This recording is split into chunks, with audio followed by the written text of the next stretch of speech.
Hello guys, welcome back into my YouTube channel are coding house. Guys, अभी तक हम लोगों ने अपने यूट्यूब चैनल पर कॉम्पिटिटिव प्रोग्राम की सीरीज में कोड फोर्सेस पर होने वाले कॉन्टेस्ट की बात करी थी, राइट।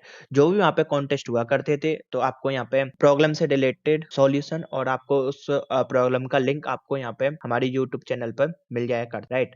तो गाइज मैं आपको बता दूं, अगर आप बिगनर हैं, अगर आप चाहते हैं कि आपके कोड फोर्सेस पर कैसे आप काम किया जाता है, तो गाइज मैंने आपके लिए यहाँ पे एक वीडियो बनाई है, ठीक है। How to start in a Codeforces.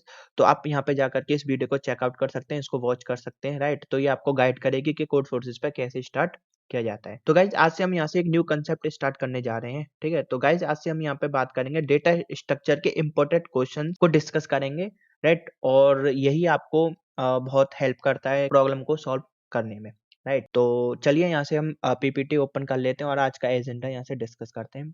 तो गाइस ये हमारी यहाँ पे पीपीटी है। Welcome into my YouTube channel, right. तो आज का एजेंडा रहेगा कि हम यहाँ पे बात करेंगे आपके डेटा स्ट्रक्चर की, right. What is the data structure, type of the data structure and benefit of the data structure, right. उसके बाद हम बात करेंगे यहाँ पे डीएसए सीट की, राइट। तो हमने यहाँ पे एक डीएसए सीट बनाई है तो हम उसके लिए आगे बात करेंगे। और उसके बाद हम यहाँ पे प्रॉब्लम सॉल्व करेंगे, ठीक है। जो भी हमने यहाँ पे अपना डेटा स्ट्रक्चर रखा है उसके रिगार्डिंग हम यहाँ पे प्रॉब्लम सॉल्व करेंगे। तो चलिए यहाँ पे डेटा स्ट्रक्चर की बात करते हैं। तो सबसे पहले हम यहाँ पे बात करेंगे एग्जाम्पल की। तो गाइज आपको यहाँ पे एक पिक दिख रही होगी, ये आपकी लाइब्रेरी की पिक है, ठीक है। तो यहाँ पे आप देखोगे ये जो लड़कियां हैं यहाँ पे, ये आपके कुछ बुक्स यहाँ से चूज कर रही हैं, राइट। तो डेटा स्ट्रक्चर में क्या होता है और आपकी इस लाइब्रेरी से रिलेट करने की कोशिश करेंगे तो क्या होगा। सपोज करो आप कोई भी बुक फाइंड कर रहे हो, जैसे जावा की कोई भी बुक फाइंड कर रहे हो, राइट। तो आपको जावा की बुक फाइंड करने के लिए क्या करना पड़ेगा, लाइब्रेरी में जाओगे, फिर वहाँ पे जावा का सेक्शन चूज करोगे, उसमें जाकर के जो भी आपको बुक लेनी है तो वहाँ पे आपके बुक ले लोगे, राइट। सपोज करो अगर ऐसा नहीं होता है कि जावा की बुक किसी भी सपोज करो सी प्लस प्लस के सेक्शन में रखी हुई है, तो आप उसे कैसे फाइंड करोगे, राइट। आपको पहले जावा का पूरा ढूंढ लोगे, पूरी लाइब्रेरी ढूंढ भी लोगे, तो इसमें वर्स्ट केस ये होगा कि आप पूरी लाइब्रेरी ढूंढ लो, तब जाकर के आपको सी प्लस प्लस में जाओगे, तब आपको वो मिलेगी, राइट। हमारे लिए यहाँ पे बेनिफिट क्या होगा कि हम अपनी लाइब्रेरी में जो भी सेक्शन डिसाइड किया हुआ है वहां पे जाकर के बुक को सही तरीके से रखें, राइट। इसका मतलब क्या हुआ, अगर हमारी बुक वेल डिफाइंड तरीके से रखी होगी तो हमको वो जल्द ही मिल जाएगी, राइट। उसको हमें रिट्रीव करने में आसानी होगी। तो इसको अगर हम डेटा स्ट्रक्चर से रिलेट करें तो डेटा स्ट्रक्चर का मतलब होता है कि अगर हम अपने डेटा को किसी भी स्पेशलाइज्ड फॉर्मेट में, अगर हम अपने डेटा को ऑर्गेनाइज करते हैं, प्रोसेस करते हैं या रिट्रीव करते हैं, या फिर उस डेटा को हम अपने फॉर्मेट में स्टोर करते हैं, राइट। जिससे कि हमें उनको उस डेटा को रिट्रीव करने में परेशानी ना हो, राइट। तो वही आपका क्या होगा, डेटा स्ट्रक्चर। मतलब डेटा को हम अपनी तरीके से ऑर्गेनाइज करें कि जिससे हमें उसको प्रोसेस करने में या फिर रिट्रीव करने में या फिर हम किसी और स्टोर कर रहे हैं तो उसमें स्टोर करने में हमें परेशानी ना हो। तो गाइज ये आपका डेटा स्ट्रक्चर होता है। अगर आप इसे एग्जांपल के साथ रिलेट करोगे तो आपको अच्छा समझ में आ जाएगा, राइट। तो चलिए आगे हम यहाँ पे डेटा स्ट्रक्चर के टाइप्स ऑफ बेनिफिट की बात करते हैं। तो आपको यहाँ पे डेटा स्ट्रक्चर दो तरीके से मिल जाते हैं, राइट। ये आपका लीनियर होता है, ये आपका नॉन लीनियर डेटा स्ट्रक्चर होता है। तो लीनियर डेटा स्ट्रक्चर की बात करते हैं, इसमें आपको जो भी डेटा स्टोर करोगे आप, ठीक है, वो सीक्वेंसली डेटा स्टोर करते हैं, राइट। जैसे कि सीक्वेंसली से बात करें, पहले आपने ये 10 स्टोर कर दिया, उसके बाद आपने 20 स्टोर कर दिया, राइट। उसके बाद आपने 30 यहाँ से स्टोर कर दिया। तो ये आपके एक लीनियर में स्टोर हो रहा है, ठीक है। तो ये आपका लीनियर डेटा स्ट्रक्चर हो जाएगा, राइट। तो यहाँ पे लीनियर डेटा स्ट्रक्चर के आपके दो आ जाते हैं, स्टैटिक होता है, एक आपका डायनामिक होता है। स्टैटिक का मतलब है कि जो आपका साइज है वो एकदम फिक्स है, आप उसे चेंज नहीं कर सकते। चेंज करना है तो आपको, जब आपको डिक्लेयर कर रहे हैं या फिर इनिशियलाइज कर रहे हैं, उस समय आपको साइज देना होता है, तो वो आपका स्टैटिक डेटा स्ट्रक्चर होता है। और यहाँ पे डायनामिक की बात करते हैं, तो डायनामिक का मतलब है कि वो आपका साइज में फ्लेक्सिबल होता है। अगर आपने 10 वैल्यू डालनी है, अब आप 11 में डालना चाह रहे हो, तो उसमें वो आपका डायनामिक साइज होगा, तो वो आपका इंक्रीज हो जाएगा। तो हम उसमें 11th भी वैल्यू डाल सकते हैं, राइट। डायनामिक के आपका केवल एक ही टाइप होता है, आपका एरे। एरे का कंसेप्ट आपने बहुत सुना होगा, तो एरे आपका स्टैटिक डेटा स्ट्रक्चर होता है, राइट। तो डायनामिक डेटा स्ट्रक्चर में आपके तीन आते हैं, क्यू आता है, स्टैक आता है, लिंक्ड लिस्ट आती है, राइट। तो गाइज आज हम यहाँ पे सबसे पहले अपने डेटा स्ट्रक्चर लिंक्ड लिस्ट की बात करेंगे, राइट। तो आज से हम देखेंगे कि लिंक्ड लिस्ट के जो भी इंपॉर्टेंट क्वेश्चंस होते हैं उनको हम यहाँ पर डिस्कस करेंगे, ठीक है। मैंने इसके लिए सीट बनाई है, उसमें आपके 50 मोर देन क्वेश्चंस हैं जिनको हम डिस्कस करेंगे, राइट। वो अभी हम बाद में बात करेंगे। तो सेकंड बात करते हैं अब नॉन लीनियर डेटा स्ट्रक्चर की। तो गाइज यहाँ पे आपके नॉन लीनियर डेटा स्ट्रक्चर का मतलब होता है कि आपके जो भी डेटा हम स्टोर कर रहे हैं वो आपका लीनियर फॉर्म में नहीं होता। जैसे कि सपोज करो ये आपका 10 है, राइट। ये आपका 20 स्टोर कर दिया आपने, यहाँ पे ये 30 कर दिया, ये आपने यहाँ पे 40 कर दिया, यहाँ पे फिर आपने 50 कर दिया, राइट? तो यहाँ पे देखो 10, 20, 30, 40 इसका कोई भी सीक्वेंशियल फॉर्म नहीं है, राइट? तो ये आपका क्या हो गया? नॉन लीनियर डेटा स्ट्रक्चर हो गया, राइट? तो इसके आपके टाइप देखोगे तो ट्री होता है और सेकंड आपका ग्राफ होता है, राइट? अगर इससे एडवांस में बात करें डेटा स्ट्रक्चर के तो आपका सबसे पहले आपका मैप आ जाएगा, राइट? फिर हीप आता है, उसके आगे बात करते हैं तो आपके सेट आ जाएगा, ठीक है? और ट्राई आ जाता है, ठीक है? तो ऐसे आपके यहाँ पे बहुत सारे आपको डेटा स्ट्रक्चर मिल जाएँगे, राइट? तो पहले हम आज से हम यहाँ पे बात करने वाले हैं लिंक्ड लिस्ट की, राइट? तो यहाँ से इनकी बेनिफिट की बात कर लेते हैं। तो देखो कॉम्पिटिटिव प्रोग्राम में अगर आप क्वेश्चन सॉल्व कर रहे हैं, अगर डेटा स्ट्रक्चर यूज़ कर रहे हैं तो कॉम्पिटिटिव प्रोग्राम में सबसे फ़ायदेमंद जो चीज़ होती है, सबसे जो लॉजिकल चीज़ होती है, जो हम अक्सर हम देखते हैं, तो सबसे हम देखते हैं कि हमारे टाइम कॉम्प्लेक्सिटी सब कम से कम होनी चाहिए, राइट? कोई भी प्रॉब्लम हम यहाँ पे सॉल्व कर रहे हैं तो उसकी टाइम कॉम्प्लेक्सिटी सब कम से कम होनी चाहिए। जितना हमारी टाइम कॉम्प्लेक्सिटी कम होती है तो उतना ही हमारा जो प्रोग्राम है वो रन करेगा, राइट? जैसे लीड कोड पे हम बात करते हैं तो वहाँ पे बहुत सारे टेस्ट केस दे रखे होते हैं, ठीक है? तो उसमें क्या होता है कि बहुत सारे टेस्ट केस जब दे रखे होते हैं तो वहाँ पे हम लॉजिक लॉजिक की भी बात करते हैं, राइट?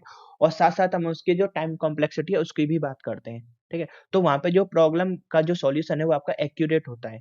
क्यों होता है? क्योंकि वहाँ पे बहुत सारे टेस्ट केसेस भी होते हैं और आपका टाइम भी वहाँ पे मैनेज किया जाता है।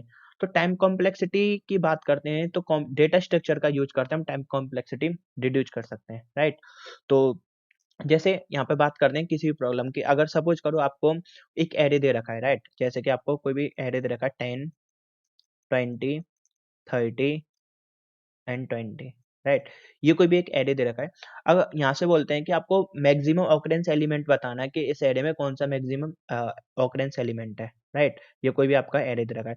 तो अगर आप इसे एरे से यूज़ करते हो, एरे का कांसेप्ट यूज़ करते हो, तो आपको यहाँ से जब लॉजिक भी यूज़ करते हो, तो यहाँ पर डबल फॉर लूप लगाना पड़ेगा, तो आपकी कॉम्प्लेक्सिटी n स्क्वायर हो जाएगी, राइट?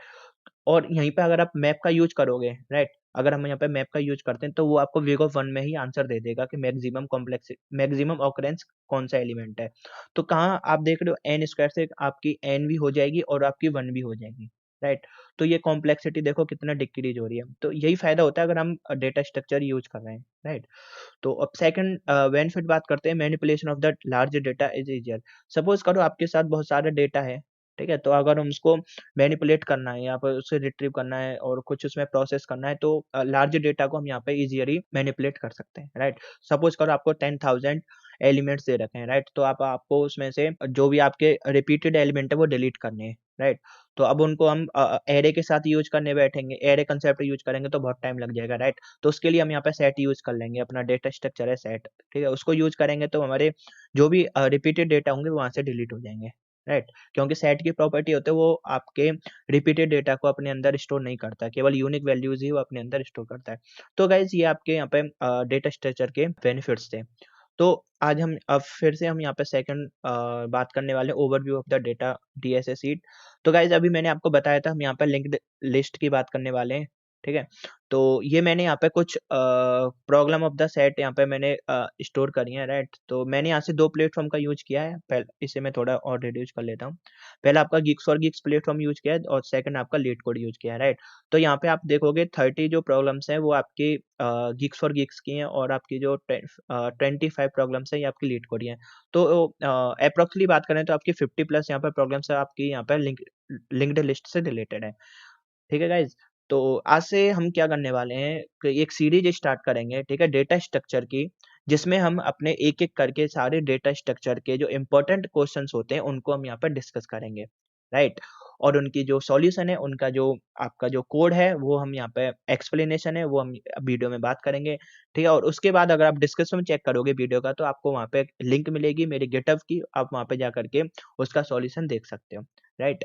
और एक बात और यहाँ पे देखें गाइस यहाँ पे देखो कुछ क्वेश्चंस क्या होगा यहाँ पे आपके रिपीट कर रहे हैं जैसे कि पहला क्वेश्चन दोनों क्वेश्चन में पहला और 31 क्वेश्चन है आपके रिपीट कर रहे हैं ठीक है तो इसमें क्या है कि आपके जो अलग-अलग डिफरेंट प्लेटफॉर्म है तो दोनों प्लेटफॉर्म पे आपके ये क्वेश्चंस अवेलेबल हैं राइट तो हम क्या करेंगे एक ही टाइम पे हम दोनों क्वेश्चन को सबमिट करेंगे ठीक है और अपना जब भी हमारा क्वेश्चन सबमिट हो जाएगा उसके बाद यहाँ पे मार्क डन कर देंगे ठीक है राइट कर देंगे तो गाइज़ आज से हम यहाँ से ये चीज़ स्टार्ट करने वाले हैं तो आपको उससे पहले मैं बता दूँ कि जब भी आपके इंटरव्यू का क्वेश्चन होता है, जब भी आपके इंटरव्यू होता है, तो इंटरव्यूअर आपकी यही एक्सपेक्ट करता है कि आपको बेसिक नॉलेज होनी चाहिए, ठीक है? तो बेसिक नॉलेज किसी भी डेटा स्ट्रक्चर की बात कर लें या फिर आपका प्रोग्रामिंग लैंग्वेज की बात कर लें, ठीक है? और एक बात और ऑब्जेक्टिव ओरिएंटेड प्रोग्रामिंग ये आपकी अक्सर करके इंटरव्यू में पूछी जाती है। जो भी फ्रेशर्स लोग होते हैं, फ्रेशर्स एंट्री होती है, उनमें ये चीज़ ज़्यादा पूछी जाती है, ठीक है? तो यहाँ पे हम आज से ये सब चीज़ स्टार्ट करने वाले हैं। अगर आप कॉम्पिटिटिव प्रोग्रामिंग अपनी इंक्रीज़ करना चाहते हैं, स्किल इंक्रीज़ करना चाहते हैं, तो सबसे पहले आपको डीएसए ही आपको इंक्रीज़ करनी चाहिए, ठीक है? डीएसए में आपकी पकड़ बनानी होगी। जितनी आपकी डीएसए में पकड़ होगी, उतना ही आप यहाँ पे प्रॉब्लम को सॉल्व कर पाओगे, राइट? तो चलिए आज से हम यहाँ पे ये सब चीज़ें स्टार्ट करने वाले हैं। तो आज हम सबसे पहले बात करेंगे लिंक्ड लिस्ट की, ठीक है?